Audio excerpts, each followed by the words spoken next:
Film akan dimulai dengan menjelaskan tentang sebuah daerah bernama Pulau Yinfan, yang menurut warga setempat, pulau ini adalah salah satu pemasok narkucai paling besar di dunia. Karena kurangnya perhatian dari pemerintah UMKM di sana, tidak tumbuh dengan baik, alhasil masyarakat pun menjadi miskin, dan akhirnya memilih untuk memproduksi narkucai dan menjualnya secara ilegal ke negara lain. Pada suatu hari, sekelompok agen khusus ditugaskan untuk mengantar benih padi ke Pulau Yinfan. Diketahui, benih tersebut adalah tanaman hasil eksperimen bioteknologi yang akan digunakan untuk mengatasi kemiskinan. Namun dalam perjalanannya, mereka justru dihadang oleh tentara bayaran yang ingin mengambil benih tersebut. Jadi, mau tidak mau, mereka pun harus mau untuk baku tembak.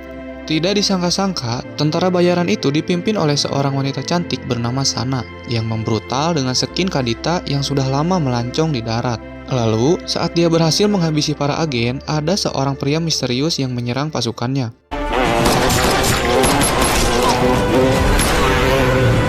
Ternyata, pria misterius itu adalah Lin Xiang, seorang agen khusus yang sedang menjalankan misi terakhirnya sebelum pensiun. Selesai menjalankan tugas, Lin pun menikmati masa pensiunnya dengan bermain piano di pesisir pantai selatan untuk menghibur Nyi Roro Kidul. Di sini juga, dia sering mengenang mantan istrinya yang dulu sering mengunjungi tempat ini. Tapi sayangnya, mereka cerai karena terlalu sibuk dengan tugas masing-masing. Tidak berselang lama, dia tersadar dari lamunannya karena ada seorang bocil yang memberikan sebuah kertas yang sangat mencurigakan.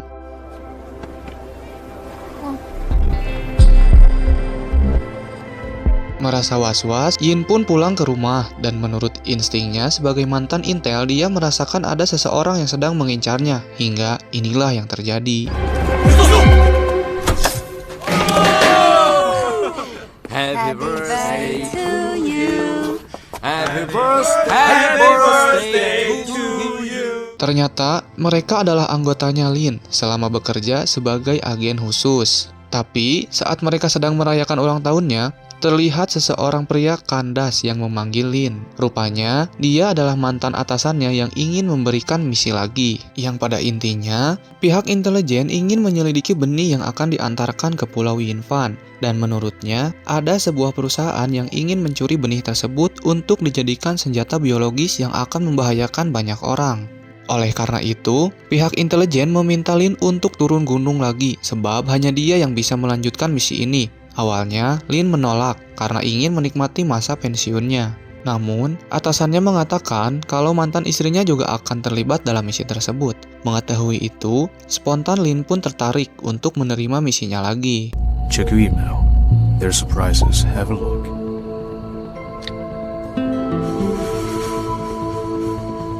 Kemudian, kita diperkenalkan dengan mantan istri Lin yang bernama Yan.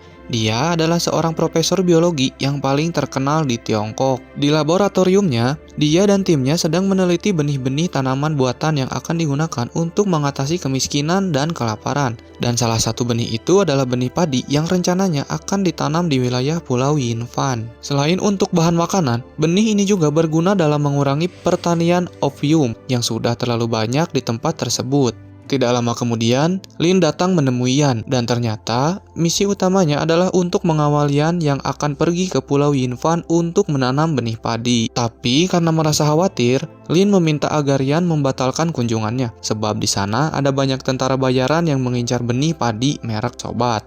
Sayangnya, Yan menolak dan tetap ingin pergi, apalagi dia adalah satu-satunya orang yang mengerti tentang kesuburan tanah di sana. 林队长，这里没有人比我更了解神农21号，但是带来的却是截然不同的结果。我指的是从科学的角度，我觉得它值得。 Di malam harinya, mereka berdua pun makan malam bersama sambil membahas tentang misinya. Dan lagi-lagi, Lin melarang Yan ikut terlibat karena tempat itu terlalu berbahaya. Namun sayangnya dia gagal membujuk Yan. Sebelum pulang, Yan sempat mengucapkan selamat ulang tahun kepada Lin, meskipun dengan ekspresi yang sangat dingin. 生日快乐！ Keesokan paginya, Xin beralih ke Pulau Yinfan, di mana ada sekelompok gangster yang sedang menyiksa orang. Kelompok ini dipimpin oleh mafia bernama Li Wenyao. Dia merupakan mantan kapten pasukan khusus yang beralih profesi menjadi penjual narkucai, senjata, dan barang haram lainnya. Untuk melancarkan semua bisnisnya, Yao membutuhkan dukungan dari para pejabat. Terlebih lagi, dia berniat untuk memperluas penjualan opiumnya. Dan apabila ada pejabat yang menolak, maka dia akan menyiksanya sampai mereka minta ampun.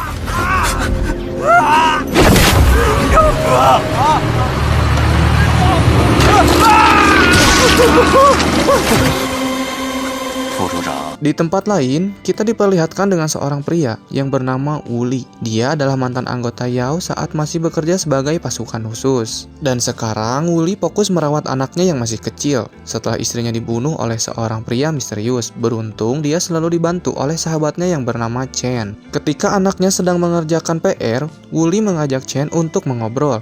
Namun di tengah itu anak Wuli jatuh pingsan dan membuat mereka berdua sangat panik. Tapi untungnya di kala itu ada Yao yang mau mengantarkannya ke rumah sakit.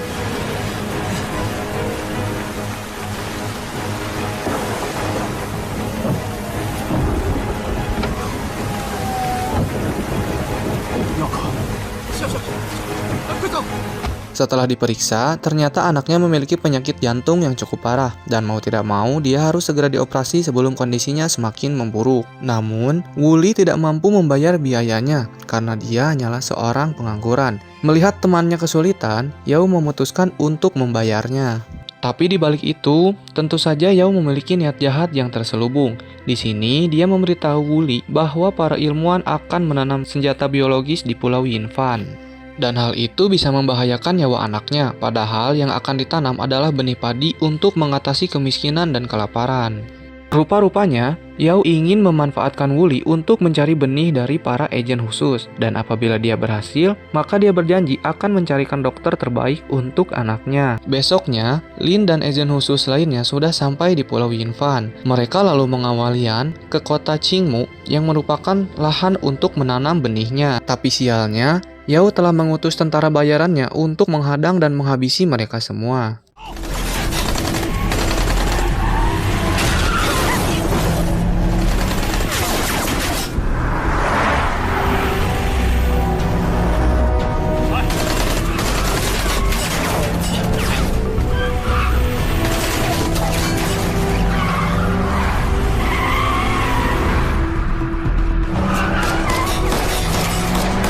Dengan skill berkendara seperti supir bus budiman yang sedang dikejar setoran, akhirnya Lin pun menyingkirkan para penjahat itu. Singkat cerita, Lin dan CS akhirnya sampai di kota Qingmu. Mereka lalu masuk ke laboratorium untuk membahas tentang proses penanaman benih. Selain para ilmuwan, beberapa pejabat juga hadir di sana, hanya untuk ikut eksis saja. Di tempat ini, Lin melaporkan tentang pembegalan yang dialaminya tadi, dengan harapan para pejabat ini mau mengarahkan aparat untuk membantunya. Di tempat lain, Yao terlihat kesal setelah tahu kalau anak buahnya gagal merebut benih dari para agen khusus. Tapi, dia pura-pura senyum di depan wartawan karena dirinya akan segera meresmikan pabrik basrengnya, yang tentu saja perusahaan itu hanyalah kedok dari bisnis haramnya. Dia kemudian mengajak Wuli untuk ikut menggunting pita sebagai tanda peresmian pabrik, dan semua itu dia lakukan agar Wuli merasa dihargai. Dengan begitu, dia akan menerima tawarannya untuk mencuri benih padi.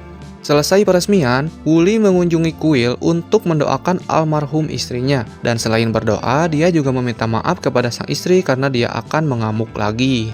Wuli bertekad membantu Yao untuk menghabisi para agen serta mencuri benih demi keselamatan anaknya. Tidak hanya itu, dia juga ingin membalas budi atas kebaikan Yao yang selalu membantunya saat masih menjadi pasukan khusus.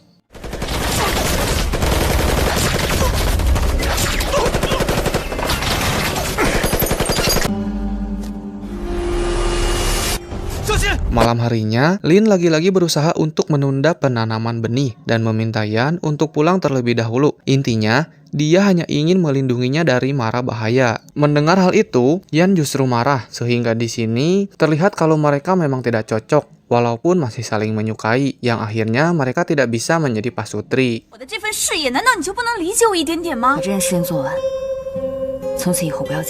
Besoknya, Yan mengadakan konferensi pers untuk menjelaskan proses penanaman benih. Selain para pejabat, acara ini juga dihadiri oleh Yao yang datang sebagai orang terpandang di Pulau Yinfan. Di sisi lain, Lin dan para agen khusus terlihat sangat waspada, dan tak lama kemudian benih padi itu pun akhirnya diperlihatkan kepada tamu undangan. Tapi saat Yan akan menjelaskan tentang benihnya, malah ini yang terjadi.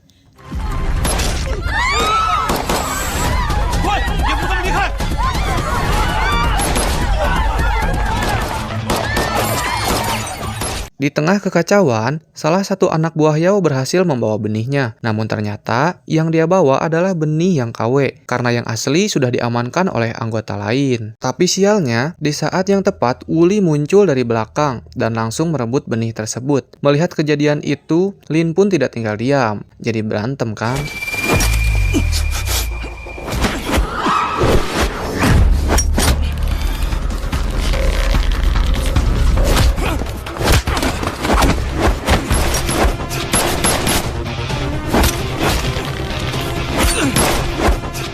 Setelah berjibaku dengan brutal, Lin mendadak berhenti karena dia menyadari kalau senjata yang ditembakkan Wuli nyasar ke tubuh Yan. Sehingga dia langsung bergegas membawa Yan ke rumah sakit dan membiarkan Wuli pergi membawa benihnya.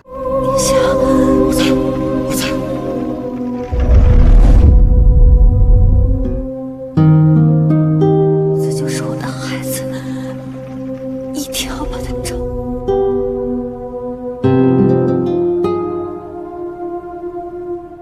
Tidak berselang lama, pejabat keamanan Pulau Yinfan mendatangi Lin. Di sini, mereka berjanji akan bertanggung jawab atas semua kekacauan yang terjadi. Namun, hingga sekarang mereka masih belum tahu siapa dalang dibalik perampokan tadi. Dan Lin pun merasa kecewa karena semua pejabat di pulau ini tidak berguna sama sekali, seperti ban cadangan yang kempes. Kemudian, salah satu anggota Lin menunjukkan sebuah gambar tato yang ada di tubuh Wuli dan anak buah Yao. Rupanya, tato itu adalah tanda pasukan khusus yang dulunya terkenal sangat berbahaya. Tanpa pikir panjang, Lin pun menelpon atasannya dan meminta informasi tentang pasukan Yao. Setelah menutup teleponnya, dia mendapatkan kabar kalau Yan akan baik-baik saja karena punya ketahanan tubuh yang cukup baik. Di sisi lain, Yao mengucapkan terima kasih kepada Wuli yang telah berhasil membawa benih. Tapi di titik ini, Wuli mulai curiga dengan gerak-gerik Yao. Apalagi benih buatan itu terbuat dari karet yang tidak terlihat berbahaya sama sekali. Lalu, dia tiba-tiba teringat pada masa lalunya ketika Yao membantai musuh yang sudah tidak berdaya. Berkat ingatan tersebut, dia menyadari kalau Yao bukanlah orang yang baik. 他们已经投降了，他们今天贩毒。 Di waktu yang bersamaan, Lin dan timnya sedang melaksanakan meeting online bersama para atasannya. Dalam rapatnya, Lin mendapatkan fakta bahwa benih itu memiliki teknologi yang sangat canggih. Intinya, benih buatan Yan bisa mentransfer gen biologis yang membuat semua tanaman mampu bertahan dalam segala kondisi. Dengan begitu, masyarakat tidak akan pernah gagal panen, apalagi kekurangan makanan. Dia pun mulai sadar kenapa Yao mencuri benih tersebut, karena ternyata Yao berniat untuk mentransfer gen itu ke ovium yang telah dia tanam. Tak lama setelah itu, salah satu agen menemukan rekaman CCTV bahwa Sana telah menculik seorang profesor bule, dan dia adalah tangan kanan Yao yang memimpin pasukan bayarannya. Di malam harinya, Sana membawa Profesor Bule ke suatu tempat. Namun, di tengah perjalanan, mereka dihadang oleh Lin dan kawan-kawan, hingga terjadilah baku tembak.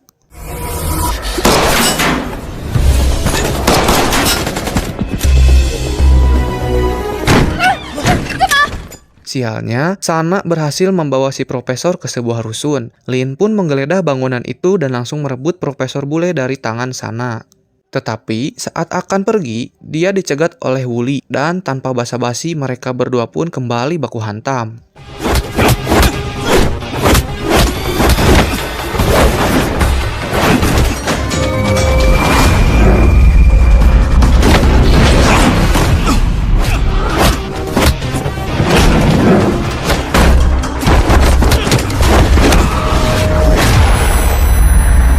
Berkat skill gelut yang sangat epik, Wuli akhirnya mampu menumbangkan Lin. Dan ketika dia sudah pergi, Lin tidak sengaja menemukan kartu namanya yang terjatuh di lantai. Di sisi lain, Wuli membawa Profesor Bule ke rumah Yao. Kemudian dia menyuruh Wuli untuk membunuh salah satu mata-mata yang dianggap telah berkhianat. Namun, sebagai orang yang masih memiliki hati nurani, Wuli menolak perintah tersebut. Selain itu, dia juga kecewa karena Yao telah menipunya selama ini. Padahal, dulu mereka sering mendapatkan misi untuk memberantas pabrik obat terlarang. Tapi sekarang, Yao malah menjadi mafia yang menjual narkucai. Mendengar perkataannya, Yao sama sekali tidak peduli dengan rasa kecewanya dan menyebut Wuli sebagai orang yang lemah. Setelah Wuli pergi, dia memaksa Profesor Bule untuk bekerja sama dengannya. You damn bastard! Have to do is just do your job. Besoknya, Yao meminta maaf dan mengajak Wuli untuk makan bersama sebagai perayaan atas keberhasilannya. Tapi sepertinya Wuli masih kecewa dengannya. Dan pada akhirnya, dia memutuskan kerja samanya. Alhasil, anak buah Yao langsung menodongkan senjata. Tanpa pikir panjang, Wuli langsung menyandra Sana agar bisa kabur. Setelah berhasil kabur, Wuli sampai di rumah dengan luka tembak di punggungnya. Chen yang melihat luka itu segera mengeluarkan peluru tersebut secara otodidak.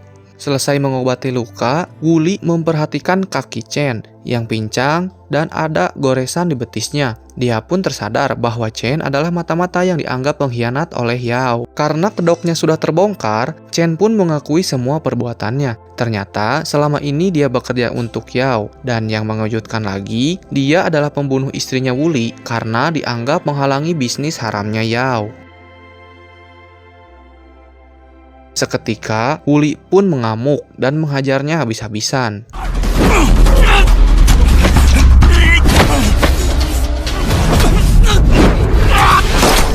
Pada akhirnya, Chen pun tewas di tangan sahabatnya sendiri.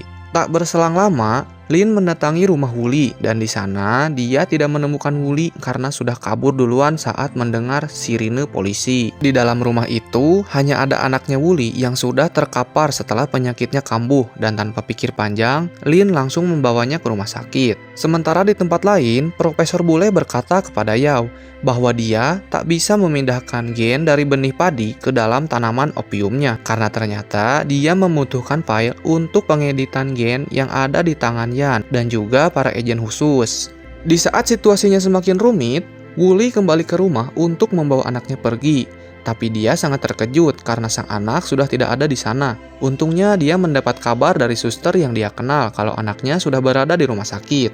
Ketika Wuli bergegas ke rumah sakit, terlihat Lin berada di depan ruangan Yan yang kondisinya semakin memburuk, yang pada akhirnya ia pun tidak bisa terselamatkan lagi, sehingga Lin sangat terpukul.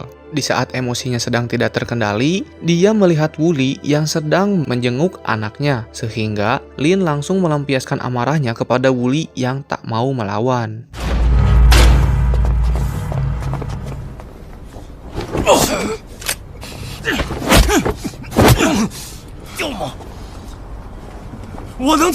Meskipun sangat dendam, tapi entah kenapa Lin tidak jadi membunuhnya. Dia lantas menanyakan di mana benih itu berada. Karena merasa bersalah, Wuli memberitahu alamat laboratorium milik Yao.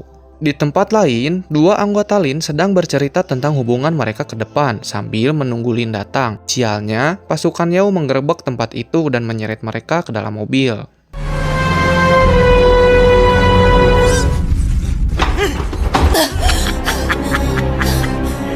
Meskipun disiksa, tapi anak buah Lin tidak mau membuka mulut, apalagi membocorkan file untuk memindahkan gen benih. Alhasil, Yao pun membunuh salah satu dari mereka.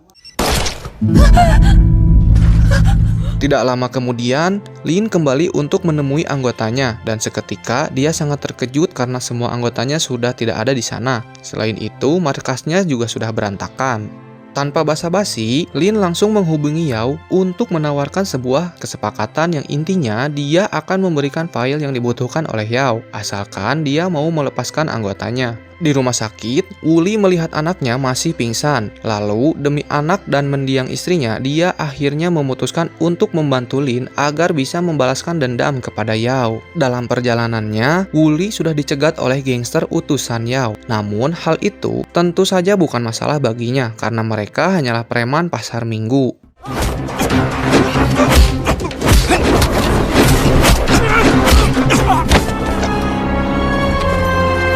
Tak lama, Wuli kembali dikepung oleh pasukan bayaran dengan senjata lengkap. Dan pada akhirnya dia ditangkap dan dibawa kembali ke hadapan Yao. Gak tahu mau diapain. Di malam harinya, Lin mendatangi markas Yao untuk melakukan pertukaran dan setelah itu Lin diantarkan ke anggotanya yang diikat di pinggir kolam. Lalu salah satu dari mereka mengatakan kalau Yao telah membunuh seorang agen. Tahu akan hal itu, Lin hanya bisa menahan amarahnya karena dia sedang dikepung oleh musuh. Sedangkan Yao malah bercerita tentang bisnis narkoboynya yang sebentar lagi akan ia perluas. Di tempat lain, Wuli sedang disiksa oleh anak buah Yao dengan dijadikan samsak tulang lunak. Akan tetapi, karena Wuli sekarang sudah jadi boga lalakon, ia pun bangkit dan mengamuk seedan-edannya.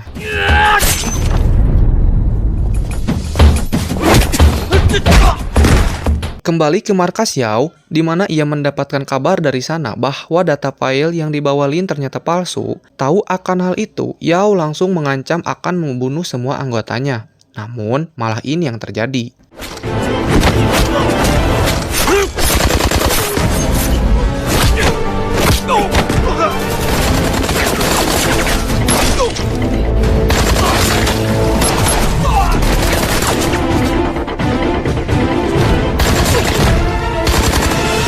Akhirnya, Lin berhasil menyelamatkan semua anak buahnya. Kemudian, dia dan Wuli mengejar Yao yang kabur bersama Sana.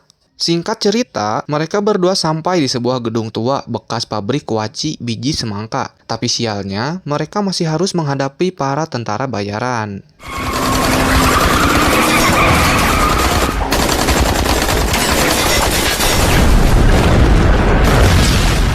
Akhirnya, Lin dan Wuli berduet maut yang kehebatan mereka berdua setara dengan tim Expendable.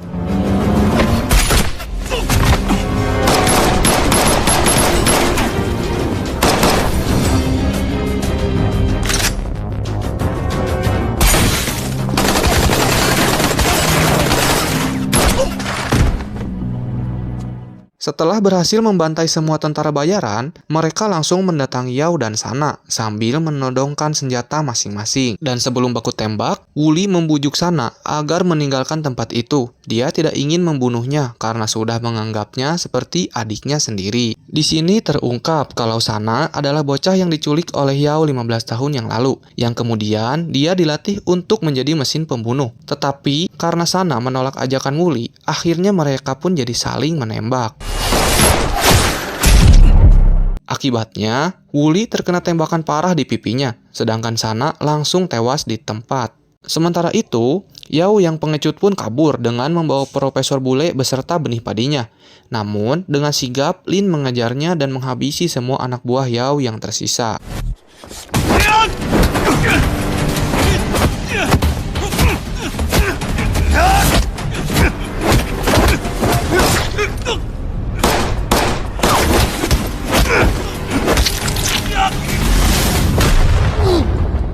Di tengah pertarungan mereka, Wuli kembali bangkit dan ikut mengejar Yao. Walaupun terlihat culun, ternyata Yao memiliki skill gelut yang tidak bisa diremehkan. Bahkan, mereka berdua sempat kewalahan untuk menjatuhkannya. Namun beruntung, Lin berhasil menemukan titik lemahnya.